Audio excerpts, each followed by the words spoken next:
Hey, everybody. Welcome back to another episode of BS in Your Ears, where we talk about a lot of BS and you listen to our BS. And Thanks that's for the joining truth. us. Oh, yeah. Thank you, everybody, for joining us. Now, one thing I wanted to talk about before we jumped into our discussion today. You had homework to do, Bo. Did you get that link for me? Of course, I did. Let me send this to you right now. Okay. Because I've been waiting all week to see this evidence, and I've got to see this guy. I really do. You've piqued my interest. I'm sure you've piqued the interest of others as well. I Okay, looks have. looks like we've got the link. And for those listening to us at home, we're going to be able to play the link for you. So there's some graphic material probably on this video. As Bo has said, it's incredible. Go ahead. I will tell you this much from a small news network. This is probably the funniest and vilest thing I've ever seen on public news. It's it is hilarious and disturbing all at the same time. And the disturbing part isn't the fact that this man is crapping by these cars. It's the velocity and the trajectory of this man's crap. This guy, I know why they dubbed him Crapper Man because he truly has a superpower. They they the news network blurs the video, but anybody with eyes can see even through the blur, you can still see the ejection of the turd coming out of his ass. And I will tell you this much, he is a pro. This you, man has skills. you had me sold on ejection out of his ass. I need to see this video. So everybody at home, you're going to be able to see this video too. It's very disturbing, trust me. Yes, we will Um, make sure and include the link for you at home. We will. I'm going to actually play it right now so you can actually see it while we watch it. So I'm going to start the video. It is a 32-second video, folks, so be patient. Police in one panhandle town, they're looking for a man that they've dubbed the Crapper Man after a camera caught him defecating in public. I don't know what else you'd call him. Crestview police report Oh, this God. man did his business behind a jewelry store and an employee almost stepped right in the mess. I am so glad we are blurring that out this morning. The police chief is very angry about this, saying it really stinks when people don't give a crap about their town. I just want to know. You know, Wow. the best part of it is at the end, the anchor on the show says, "Why did they have to catch that on camera?" Well, it's not the fact that they caught it on camera, it's the fact that your network decided to air it.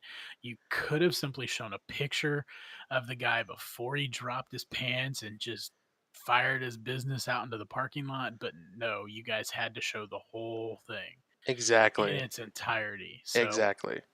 good good on you. What show was this? Good Morning Tampa Bay. Good on you, Good Morning Tampa Bay. I Thank you. completely agree. Tampa News, they showed it, it was blurred out, but as everyone saw, it's like you don't even have to use your imagination. You can literally see the projectiles coming out of the guy. It was insane. It's like, what was the point of blurring it out? We already know what happens. Exactly. I mean, it's it just good lord. No There worries. was no need. There was no reason whatsoever to bleep that or edit that. I mean, if you're gonna edit it that poorly and you're still gonna be able to see that guy just leaving his mark on the sidewalk, I, and the thing is that this isn't his first time. Apparently he's done this multiple times and it's been caught on tape every time, but it's always when somebody sees the tape afterwards. So it's never, it's never like being witnessed live, apparently, because I went back and I actually read the newspaper article, Hmm. and apparently it's always like the next day's footage. And I'm just thinking to myself, you're the guy who goes in, you open for the day, you go in and review the tapes just to make sure nothing happens, and then you just see some old guy walk around the corner, drop his pants, and just shoot out a deuce all over the sidewalk right next to your car, and then he just walks away. I mean, good lord! I used to have to review security tapes for when I worked at a place called Montgomery Ward. They're not around anymore, but we used to watch security tapes the next day when we'd come into work to see if there was anything that happened overnight that we didn't catch on the outside of the facility. And I'll tell you what, I've seen a lot of things. I've seen drunk people walking by and passing out. I've seen all kinds of funny stuff. I've never seen anybody just walk by and take a crap right in front of the store. But that was definitely a new experience right there. Honestly, I got to say, after watching that, I'm a little jealous of the man. Like, his bowel movements seem so regular. Like, when I go to the restroom, it's kind of like a struggle. It's like I'm going Super Saiyan 4 in there, and it's just like a battle. But I don't know what's going on with him, but it seemed like it was a very, very easy movement. And the thing is, not being able to be like basically caught by an eyewitness, I feel like that's one of his like dormant superpowers as the Crapper Man. Because like, how do you get away in broad daylight like that? And you're never caught, and you can only be seen on security cam footage. You know what I think goes down? Security guard sitting there sipping his coffee, taking a quick break, sees the guy, and he's like, "Oh, okay, just a dude without a shirt." Wait, he's pulling his pants. Oh, what? And he just lets it slide. He's like, that's not my problem. Once he sees the first Duke come out of his ass, he's like, it's not my problem. Just let that slide. Yeah, I don't know why this guy has this magic power and he's decided to share it with everybody, but I definitely am thankful that he did. Not only for the fact that I got to witness the act, because the blurring did not disguise anything. You're right. I felt like I was there. Just ultimately, the fact of the matter is that this old guy can just drop trow wherever he wants, fire one out really quick, and then he just pulls his pants up and he's ready to go. Yeah. I mean, yep. Nothing stopped this guy. He didn't pull out any toilet paper. He just fired one off and started walking across the street. So I'll tell you what, I don't know where he got his superpowers from. I don't know what radioactive spider or whatever happened bit him or whatever toxic waste he wandered through. But I'll tell you what, that truly is a superpower, if you ask me. I'd have to agree. Honestly, I think he was bitten by a radioactive poop emoji from a cell phone. But one thing that I did notice is that he was sporting a gnarly beard. And speaking of beards, it kind of brings us back to the whole episode here. Did you actually catch episode 2 of Punisher?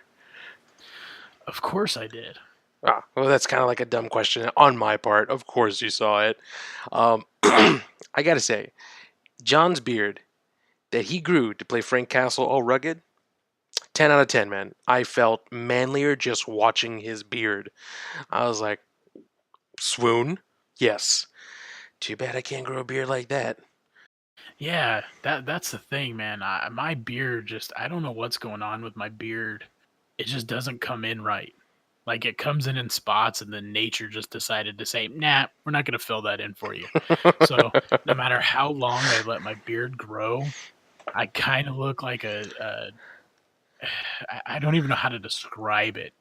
And the thing is that the patches don't match. Oh, There's no. like a patch on one side, but on the other side of my face, that hair grows in. So I look like I have mange, just random mange when I let my beard grow. So he just looks sickly. He just looks sickly when he grows his beard fully out. I look like I have some sort of skin disease or some sort of illness that has befallen me, and it's just affected my face.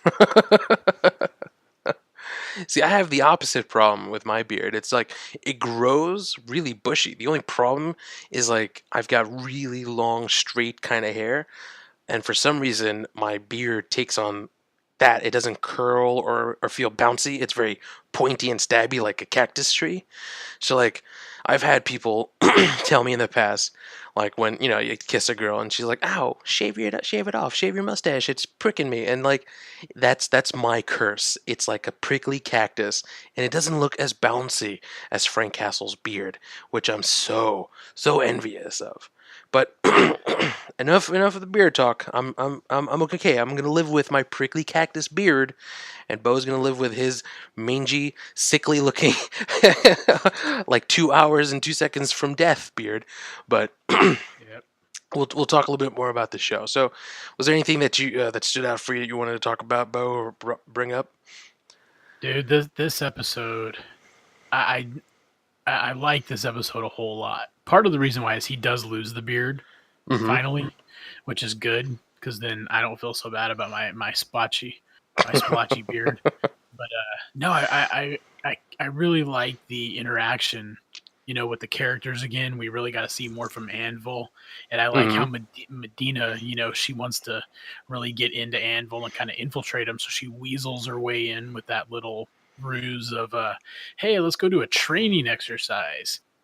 I really like how she, she's becoming that, like we said in the last episode, man, she's a bitch, Yeah. but she has to be to get what she wants and get what she needs. Oh yeah. I think it's like Yeah. a bitch in a good way, because like she's like a badass bitch. I'm starting to see. That's what I'm starting to see. Because like Yeah. this was a pretty good crafty plan to infiltrate Anvil and be able to like talk to Billy. Um, I agree, man. I totally agree. And I think that it was a great way to give that whole introduction to Micro. Like Micro was touched upon a little bit before, but like it's like Punisher is in this dive in the wall diner. He's super careful, super meticulous. And we know he's like got this incredible military background. So this guy knows how to stay off the radar. Everybody thinks he's dead, but still, one guy out of the entire world finds Frank Castle. That's like a credit to Micro, and I think that builds him up to like a super great character just to start off with. Yeah, definitely. I really think the story arc that we've seen so far with Micro, and from the information that after we talked a little bit last week, you told me more about Micro. Mm-hmm. I kind of went up and read on the character and their dynamic. And in some of the storylines, they're like buddy, but in some of the storylines, they're butting heads the entire time. Oh yeah. And I'm curious to see what role or what portrayal they're going to take in that friendship. Are they going to take it down the, hey, we're buddy path now, or is it still going to be the, are we going to look at it from that perspective of Frank is the Punisher, but he needs Micro, doesn't like the fact that he needs him. Micro needs Frank and doesn't like the fact that he needs him. So are they going to butt heads through the whole thing? I kind of want How to see are it they that gonna- way. Yeah, I kind of want to see them butt heads throughout the interactions, because like it's kind of probably predictable that two guys presumed dead become buddies and friends super easily, but I kind of want to just see them like fight one another, not physically, but more like decision making. Like, Yeah, no, I know what you're saying, and I agree. I really think the dynamic is going to work a lot better if they're not buddy. If this becomes a buddy cop movie, I don't really think it's going to work out.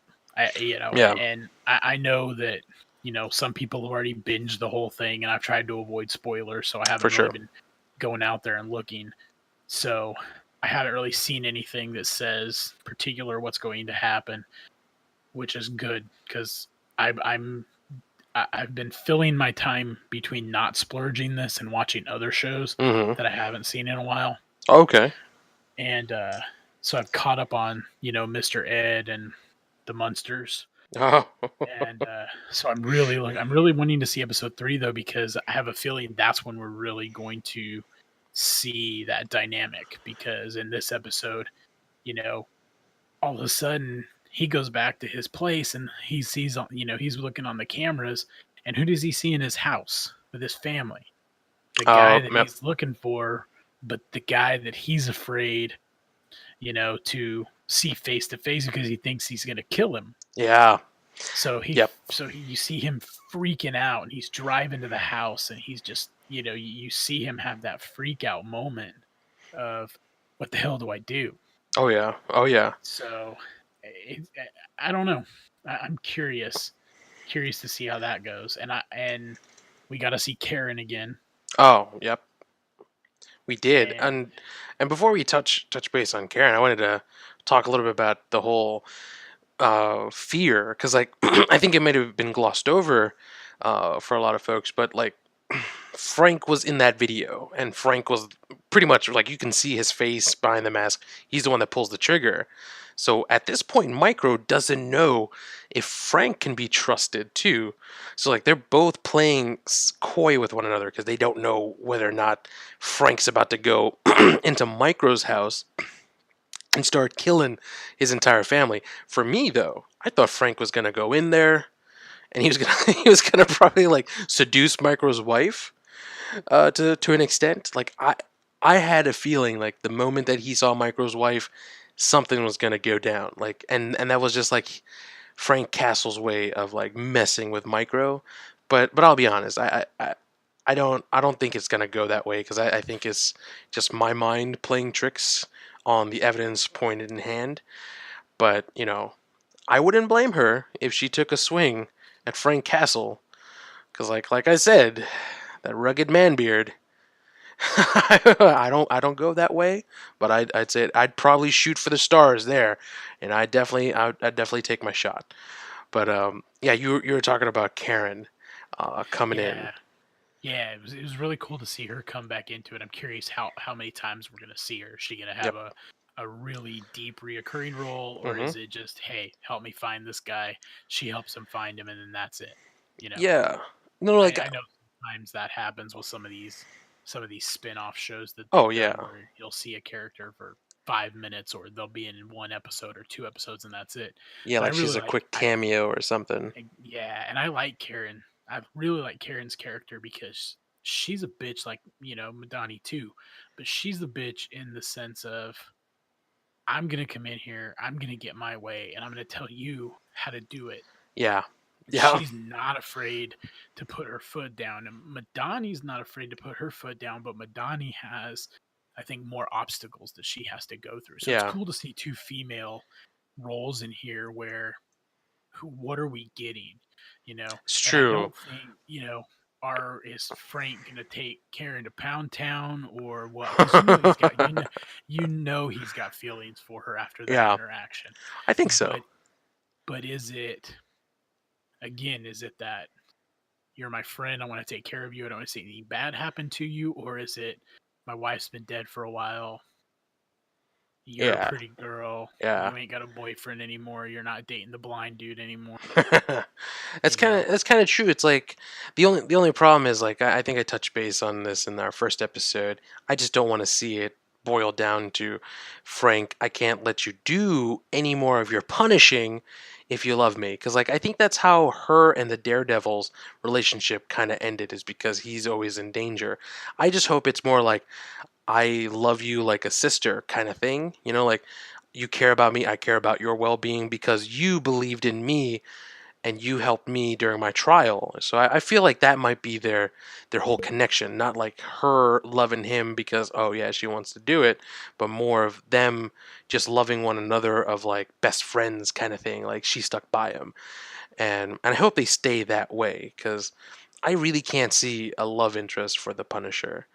And I don't think that that's going to help out with the storytelling, because then it just diminishes like his whole vengeance for his wife dying, because like, oh, he forgot her already, like he's with someone else, why is he even bothering with with being the Punisher if he's already in love with another girl?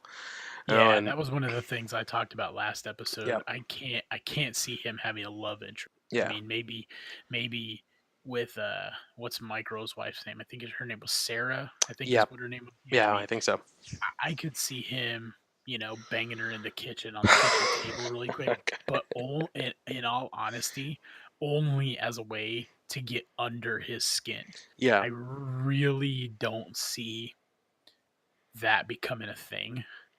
And I Yeah. just think it's because the Punisher. I did a little bit of reading up, and I Mhm. guess like there's in one of the storylines I was looking at. I guess he lives in some old ratty apartment building, Mhm.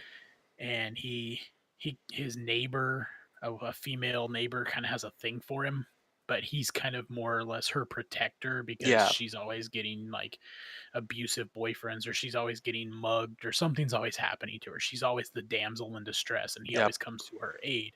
But in this one, I really think it's cool because Karen's a no nonsense bitch. I don't know. Mhm. We don't really know much about Sarah. She's just kind of the mom. Yeah. My husband's dead. I don't know how to be a mom right now. So Yeah, I think she's like the embodiment of like your soccer mom kind of archetype character. She's not like, oh, I could handle things on my own. Like if in like a dangerous situation of like maybe a fight for her life. But like with Karen, we've seen her in those life or death struggles. Madani, yeah, we haven't seen that yet, but we know she can handle her own because she's an agent and she's definitely going to be a badass. Otherwise, they wouldn't have her like in the role she's in or that high up as a senior agent there, you know. So like, yeah. um, And Karen's packing, man. yeah, she's Good. got her Like gun. what does he ask her? You still carrying around that hand cannon? And she grabs her purse. I mean, she's badass, dude. I Oh really yeah. like Karen. I really like Karen's character. But like you said, and like I was saying last episode, I really can't see a love interest. Nah. Maybe a one time thing with Sarah just to piss off Micro, to get under his skin. But I really don't see him developing any kind of relationship. Yeah. I'm telling you, at the end of this, he's going to be alone, just like he is, the whole Hmm. time. No female counterpart, no love interest, and it's going to be him and a whole bunch of bullets. He's the Oh yeah. Punisher. So I Okay. have a feeling that's how the whole thing's going to end. But I'm really waiting for episode 3 because the way this one finishes and ends off with that, I don't really call it a cliffhanger, but just the whole when he surprises him when he comes into the room and he finds him finally. Oh my god. Yeah, just talking about that, like seriously, that was something that was straight out of left field for me. Like him just appearing out of nowhere, like and just finding him there. But one thing that I want to talk about before the ending of the episode is like the fight with Wolf. That was not Oh expected. yeah, Like yeah, like I understand that Wolf was a field agent. I assumed he was just a corrupt dude. He's old and he bought his way to the top, right? You know the whole the boss archetypes back in the day where just like, big wigs, they really don't get their hands dirty. So I assumed he was like a pencil pusher, right? But man, he put up a great fight against a younger dude, and you can tell that Wolf was in some wars, and I like the whole psychology between the entire fight to the point of the torture. And yeah, Wolf said that, you know, the one thing that he understood about torture when he was in Gitmo was that the information is always suspect, right? Because like, when you're beating on somebody, they're just going to tell you whatever you want to hear if it's true or not. So the moment that he got out of the restraints, I was like, this was all part of Frank's plan. Like I saw that coming because like Frank is not sloppy and Wolf just gave all that info like just right there. And I think that was like super awesome. yeah. He played right into Frank's hands the Hmm. whole time. I mean, the whole gun's empty. Yeah. That was, you know he knew what he was doing. That was the whole reason for that, was because like Wolf said, the information's tainted. So Yeah. Frank knows that if he goes in there and he tortures him, he's not going to get anything out of him. No. So instead, he goes in there and he plays the psychological con on him, lets him think he's in control. He's got the gun. So then he starts spilling his guts and giving him some details. And C. Thomas Howell, great actor, Yep. fantastic in the role. I really Incredible. liked how the first couple times you see him, he's like kind of a hard ass on Badani, but then he's kind of a pushover for the whole Anvil thing. He's like, yeah, Yeah. sure, write it up. Why not? Let's do it. So then when you start to see it all come together, as soon as you start to find out more and then Frank knows what's going on, I'm like, shit, okay, we're going to get the whole I'm abducting you in your house, putting a bullet in your head scene. But then we got the psychological, Oh yeah. you know, we got that psychological thing, and that was awesome. Yeah, he That was a gave great that. He gave Wolf that false sense of security just so that he can, you know, do the whole villain thing, blab away your secret plan. Like that's scene. always how they do it. Yep, Eh, definitely. He pulled the what is it? He caught him monologuing. Yeah, You the know, Bond villain yeah, monologue, the Bond villain monologue, the yeah. downfall of so many villains. Instead of just shooting you, James, I'm going to strap you to this machine that takes 25 minutes for a laser to cut you in half, and I'm going to start the machine 30 minutes away. So it's going to take 55 minutes for this laser to even get to you, and that whole time I'm going to tell you my plot. Oh, but you're going to escape and kill me anyway. It's the same shit, different story. But I really like the way they did this, only because T. Thomas Howell, he can play an awesome prick, Yep. and he played this phenomenal. I Oh mean, yeah. don't get me wrong, he's not going to get an award for it or anything, but damn, he was great in that scene Yep. because he's believable. You really think the guy's, he's a fucking prick, and then Frank comes through and lets him monologue, gets what he needs, and then boom, he's done. Yeah, because this wasn't like one of those Bond villain monologues of him being grandiose. This is Wolf being a prick of a prick just to gloat in front of Frank before he kills him, because like that's what you can see his character type doing. Like, yeah, I'm gonna tell you exactly what's about to happen, and I'm gonna kill you, and there's nothing you can do about it. Um, and the ending scene, man, honestly, touching back on that, after the whole runaround for Micro to go to point A, point B, all the way to point Z, going back to his hideout, and then I honestly did not know where that was going. Like, I did not expect, no clue whatsoever, that Frank was just going to be sneaking up Micro right from his trunk. Like, that was just like, came out of left field. But then again, that's Frank fucking Incredible Castle right there. So like that was a great scene to end episode 2 on. Yeah, yeah. And when he goes to as soon as you see Micro in the cemetery, he's looking at the headstone. As soon as you saw that, he kind of has that freak out moment where he pulls out his gun and he's looking around. That's when I was thinking to myself, okay, you're not going to see Frank here. Frank's Mm-hmm. either already back at his place waiting for him, or Frank's going to pull the gotcha, you didn't see me in the back seat Yeah. type deal. And sure enough, that's what happened. Oh yeah. I feel like the only time that Frank could have snuck into that trunk was when Curtis was talking to him, talking to Micro, and I think that was like the ideal time because that was the only time I saw Micro get out of the car. But that was like a really good way to play out the scene. Yeah, I'm just going to get ready to start binging episode 3 and 4 so we can have those ready to go. Oh yeah, for sure, man. Like, not to talk about the elephant in the room, I'm thinking about binging the entire season really quick, because the vote for net neutrality is about to come about, and we're probably not going to be able to watch or stream Netflix at the pace that we are right now. Oh, no kidding. With my luck, my ISP is going to be one of the ones that only supports, like Amazon Prime Video. It'll only support Hulu, and nothing's wrong with those services. But I really think that I'm getting more quality from the Netflix produced than what I am from the Amazon produced. Not to take anything away from Amazon. I love Amazon Prime. I shop from Amazon all the time. But with this net neutrality stuff and these guys determining, who they're going to give precedence to, or is the internet going to turn into like the cable business where, well, we've got these 6 different packages for you to choose from. Oh, you want Netflix and Hulu? Well, you're going to have to get the premium package that's $800 a month. And you only get 50 gigabytes a month. If you go over the 50 gigabytes, we're going to throttle your connection down to 5 megabits per second. Oh my god. Oh my god. I feel like I'm paying for 2 phone plans now. I'm getting screwed by my mobile carrier, and I'm about to get screwed by my ISP. That's very true. At that point, I'll be honest. If they were going to tell me like, hey, your internet's going to be $800 a month, not even more realistic number. Let's say they're going to say it's $200 and I get Netflix, Hulu, and I could stream or upload to like YouTube or Twitch. Okay, $200, that's way too much for me. Goodbye, internet, and hello, streets and protests. Because in all honesty, with this whole internet thing, it's a luxury item, right? And by all means, it's a great item for people to have to stay connected, but it's a luxury item that keeps people entertained.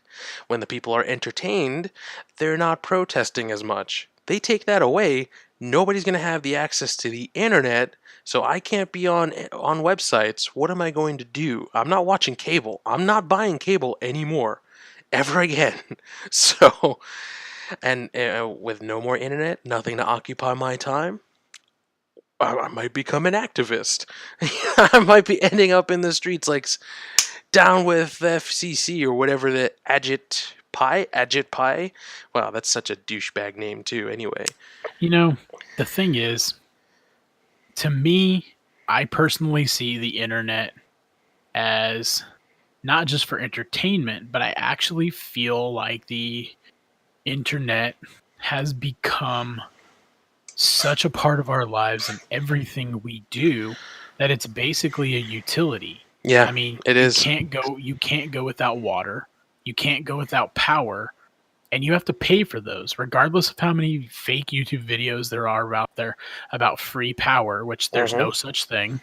There just isn't enough around people to support this. The idea that this douchebag has brought up is, hey, if we let the ISPs determine their own service packages, then the ones that are less attractive to the customer base are going to be the companies that get fizzled out.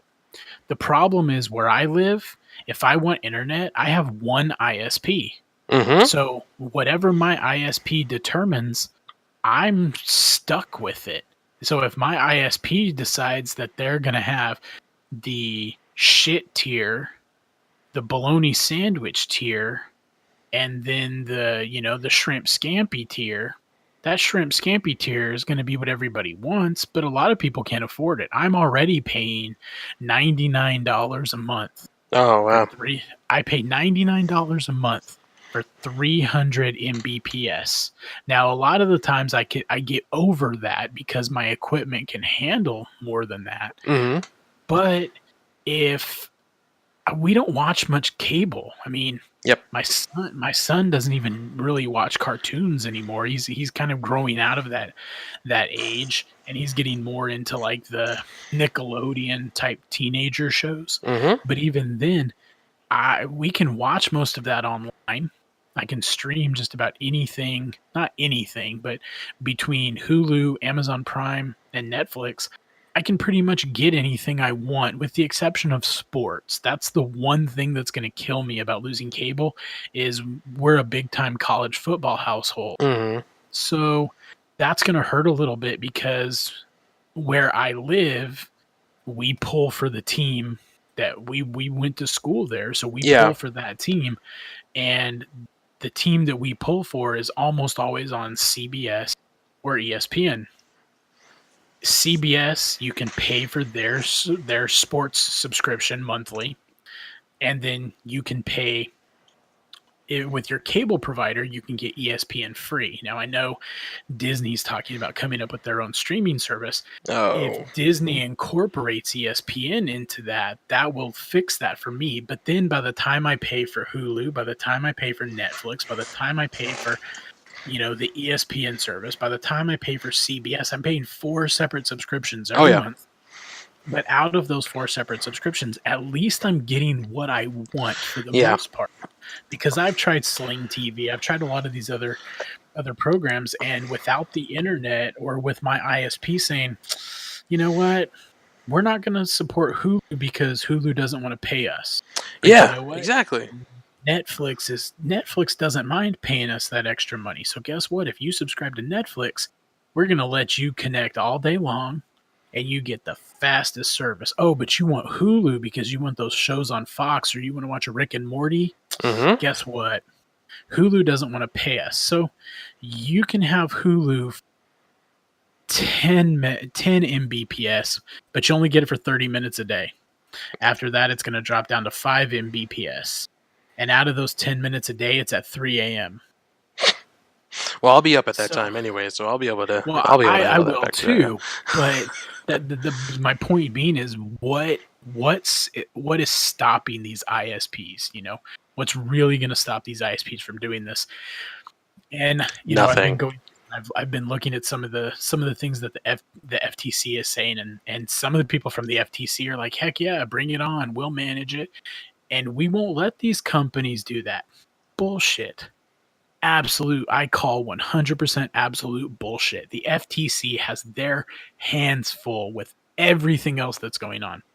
They're not going to turn around and have time to filter through every pissant ISP out there that can't afford, you know, the money, that can't afford the time, doesn't have the server capacity that Comcast, Cox, AT&T, that these companies have. Those little guys are either going to make or break those people, because those little guys are going to say, guess what? Netflix doesn't want to pay us any extra. Doesn't want to pay us any extra. So we're going to raise your rates, but we're going to screw you because we're not going to increase your speed. We're not going to do anything. We're just going to double your rates.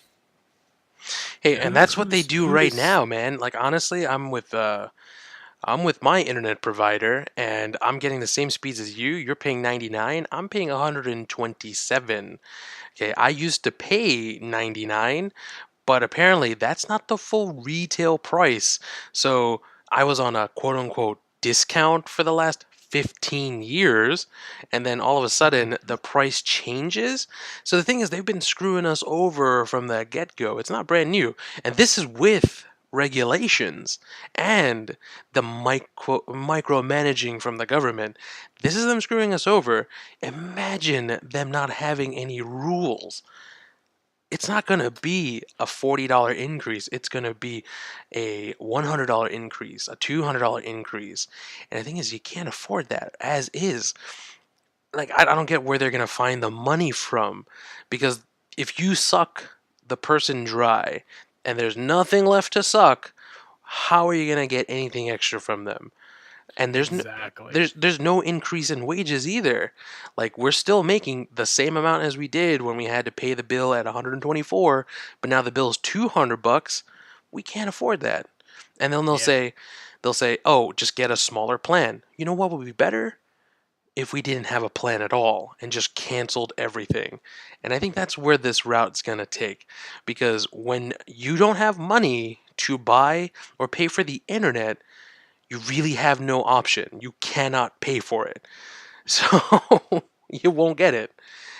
And well, not only that, what it's really going to hurt are these kids and these families where their school provides them with like an iPad or a computer for them to work on at home. If those ISPs start raising those rates for those things, that's really going to hurt some of these low-income families who are on these programs. Because like in my area, our ISP has a program for these low-income families where they can pay like $10 a month and they get like 25 Mbps. It's not great. They're not going to go out and, you know, stream on Twitch on it, but it's enough that the kid can do their homework without issues.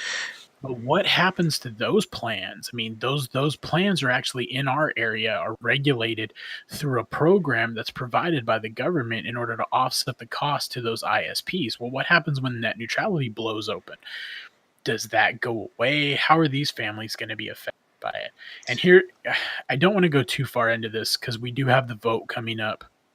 There's going to be a whole lot more information that's coming out. I think we're going to start seeing a lot of backlash from this, because a lot of the government officials, who knows who's been sliding who money, knows a major stake in Comcast, or which particular politician has their hand in Google. I think they gave like $18 million so far to Congress to get rid of this. I know Verizon, they put the lawsuit out there so that this could all come about. So That's Oh the yeah. thing. They're the ones that want to spark it, and to be honest, like you're talking about these kids losing these grants to be able to get on the internet because like a lot of information is online. That's the beauty of the internet. You can find information for questions and answers that you can find anywhere else. It's easier, it's faster than going to books. And the thing is, if Congress wants us to go backwards and devolve and go back to a book and learn the whole Dewey Decimal System, sure, let's do that. But the thing is, the economy, the world as is not back in the 1940s to 1960s where books were the only thing available. You've got the internet for a reason, and you can use it for some good, and that's the problem. That's the problem right there. Yep. It's like, Well, and here's the funny part. I went to our local library here recently because they were doing an art function for kids that my son likes to paint. Took him up there, went to go sit down and do some painting. And while he was getting all his stuff together, I started walking around. And, the one thing that I couldn't find in that whole library? An encyclopedia. hmm. Not a single encyclopedia. There was a dictionary in 9 different languages. Couldn't find an encyclopedia. I asked the librarian, I said, "Hey, you guys don't have any encyclopedias. Where are they?" She says, "Oh, no, we don't. Everything's digital. You go sit down at the computer and you can pull up what you want on Google." Mm-hmm. I'm like, wow, Google. I remember when I got a computer in, God, I'm showing my age here, in 1995. We bought a computer.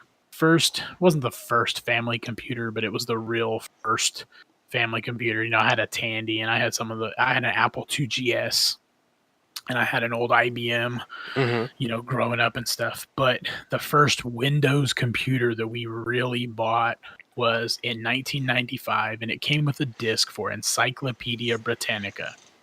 Mm-hmm. And I was talking to my son's teacher the other day. Now, granted, my son's not in middle school yet. He's in his last year of elementary school. His teacher hasn't ever cracked open an encyclopedia. She's like, "Well, I know what they are, but I've never had to use them." I was Yep. thinking to myself, really? You've got to at least be 25 years old. She's been teaching for a few years, so you've got to at least be 25. You're 25 and you've never opened an encyclopedia. And she said no, because by the time she got into high school, when they would start using them, the internet was a big deal. Man, I remember when we had to pay by the minute to use the internet. And that was back in the AOL day. We Oh had my to listen God. to your modem yell at 20 minutes and then tell you, sorry, we couldn't connect. And you'd get those CDs, and you would just re-up those minutes. Oh, here's 600 Oh, minutes of no. the internet.